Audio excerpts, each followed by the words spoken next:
What is up, guys, and welcome to the review of the Amass X mountable xt60 plug and the CC3D Atom antenna pedestal, both bought off of Banggood's site, and this is my story on them.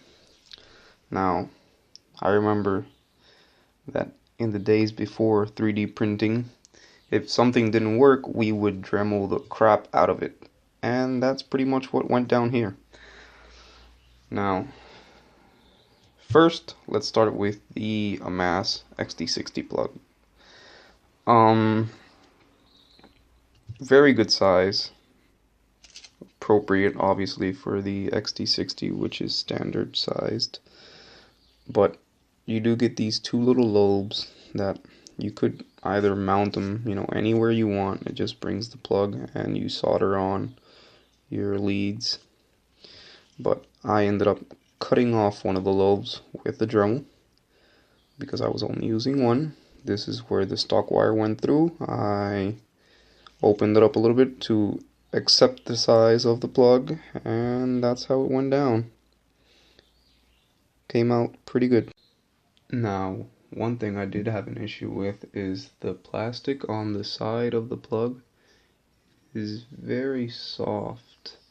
So that alone is not enough to hold the xt60 in, which I did have issues with it disconnecting on a crash, and there is nothing worse than that, because then there is no lost model alarm beeper or anything that can save you from just being completely lost in the grass or wherever you were flying. So you do want to make sure to grab a screwdriver and kind of wiggle it around inside those plugs so you can open them up.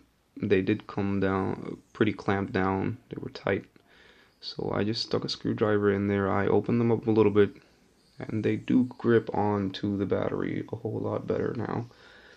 So be sure to do that, and you'll save yourself some trouble. But,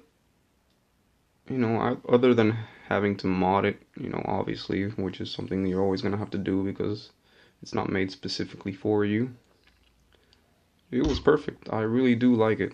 Now I don't have this wiggling in the air, or I don't even think about it getting caught in the propellers anymore or anything like that. As far as the antenna goes, this was kind of a purchase on a limb. I saw it, I liked it, purchased it. I said I'll find a spot on my build for it, and I ended up not having one. So I really went at it with the Dremel, and I cut about more than 60% of the pedestal. But I ended up cutting it in half,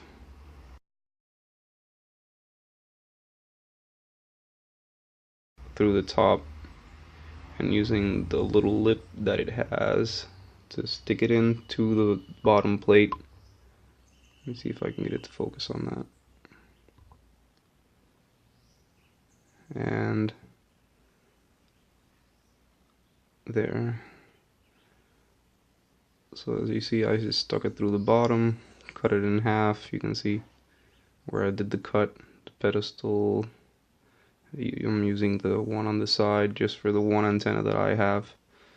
It is made for double antennas, on a 90-degree pattern, but I don't have that yet. So I decided to just make it work with what I have. And the same quick tie that is holding in the receiver is holding in the pedestal onto the frame. So it worked out pretty good. I like the quality. This thing has not fallen out at all. It is pretty flexible. I really can't complain about either one of the products, and I think it makes my build just look a little bit cleaner. So both of them very recommended. If you want to check them out, go on Banggood, check for the Amass xt60 plug and the CC3D Atom antenna pedestal. Both very good.